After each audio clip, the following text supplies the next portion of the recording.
Hey guys, what's up? Welcome to the very special edition of Dan's Thoughts.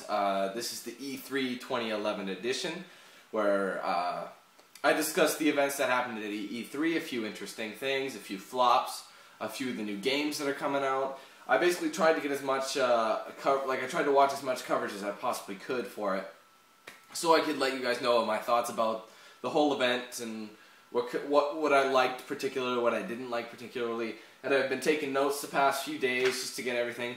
Now, the main thing that people want to know about E3, the main thing people go to watch at E3, yeah, the new games, but the main showcases are definitely the conferences for the three major companies in gaming: Microsoft, Sony, and Nintendo. And I have written down everything I felt needed to be said about the conferences, everything that was good, maybe what I was looking forward to, maybe everything that I missed. That could have been avoided, you know what I mean, like that they should have avoided. But anyways, regardless, we'll start out with Microsoft's conference. If you guys watched E3 last year, all three main companies dropped the ball ridiculously, because, well, Microsoft and Sony were pushing their motion control. Microsoft was Kinect, and then Sony was the Move. And that's all they ever talked about. No new games or anything. Just these new way of playing games that no one really cared about. And we just stuck with their guns, and they were the leader of the pack in terms of motion control, since they came out with it first before anybody else, and that was just, the big hit. However, this year they focused a little more on the games. They still brought back, what's good about motion, blah blah blah. But what can you say? Like Microsoft, we'll start out with Microsoft. For some reason, if you guys did see the conferences or not, they started out with, pretty much the first two things they started out, they showed two games. They showed Modern Warfare 3 and Tomb Raider. And Modern Warfare 3 I kind of get, because it's such a blockbuster hit, and everyone, everyone's going to go out and get Modern Warfare 3, hands down. It doesn't even matter if, what happened with Modern Warfare 2. People are still going to run out and get Modern Warfare 3. Everybody will. It does not matter. It's another Call of Duty game. That's all you have to do. That's the thing about Call of Duty. You could call it anything. You could call it Call of Duty lick some balls, and people would go play that. Go out and buy it and play it just because Call of Duty. I mean, because Call of Duty is like the leader in terms of games. It doesn't matter. It's a new environment, new style of game to do the same thing that you love to do. I get that, but I feel like there's always room for change. Now, another thing I didn't understand was when you make a press conference for your company, you want to show the people games that are unique to your console. Unique to, that would make you stand out and say, I want to buy an Xbox over this console because it has these games coming out, or whatever the case is. Well, Modern Warfare 3 and Tomb Raider, they're cross-platform, aren't they? I mean, Modern Warfare 3 is available on PS3 as well. What's the big deal? Like, what does Xbox bring that PS3 doesn't in terms of Modern Warfare 3? Like, what does it matter? I mean, if you've got what the conferences are, not only to get people to buy consoles if they haven't already, but they're also trying to get people to switch over. You know what I mean? So that's the thing. And when you put out a game that a PS3 user could say, well, why would I go buy an Xbox just to get Modern Warfare 3 when I can go get it for PS3? I'd save a lot of money, and I'm used to my PS3 controls, so why would I go buy it for the Xbox? That I didn't fully understand, and the Tomb Raider I didn't understand either, because, well, Tomb Raider was a great franchise. Keyword was. The last Tomb Raider game I played was Legend. I think that game came out in 2007, if I'm not mistaken. Long time ago.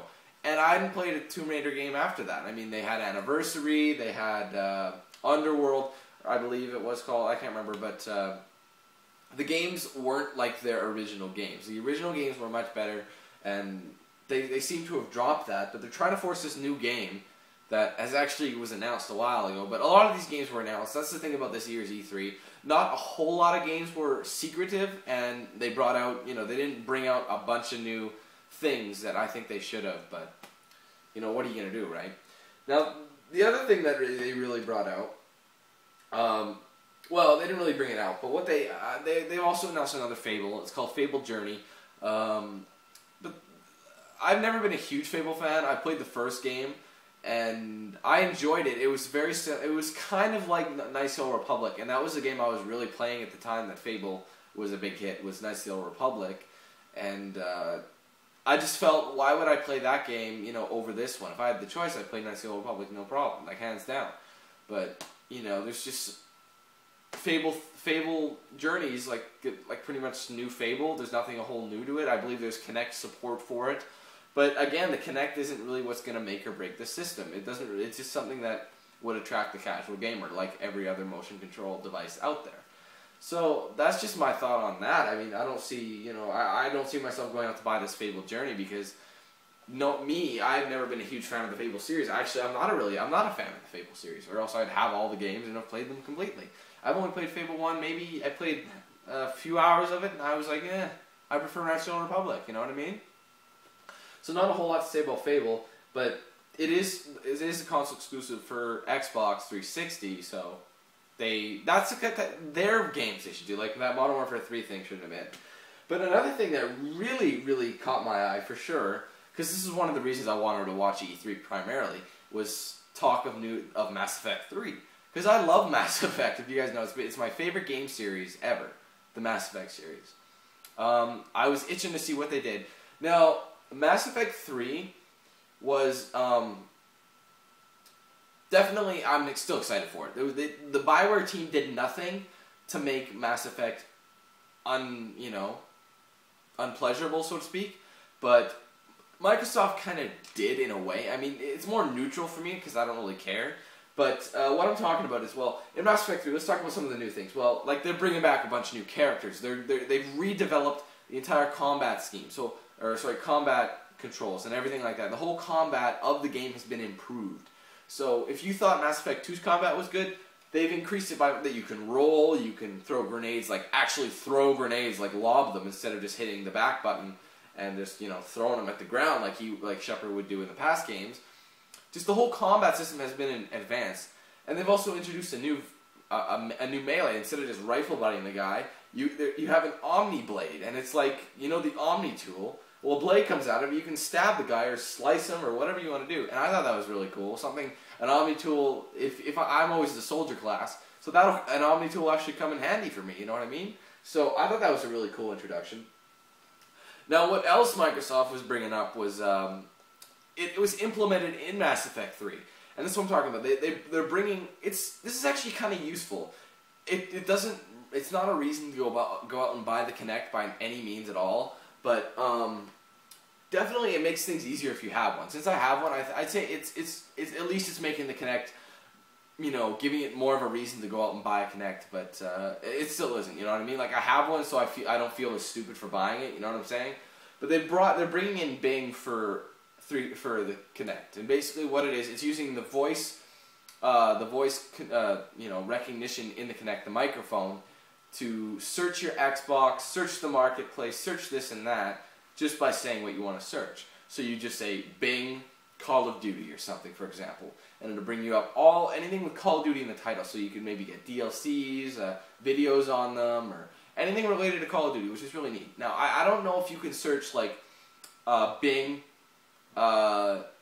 gamer score, you know what I mean? Like, bring up your gamer score or whatever you want to do. I don't know if you can do that, but in terms of content, that's kind of a new thing, a cool thing. So, like, you don't know if this DLC's been released and you want to check. So you go, Bing, whatever game DLC, or just whatever game, and you can just select it and see if the DLC's out. It's quick. You don't have to go and scroll through all the menus to find it. I thought that was pretty cool. Now, when I said they implemented in Mass Effect 3, it's kind of a neutral thing, like, you know, I don't see the need for it kind of thing. And what I'm talking about is voice implementation.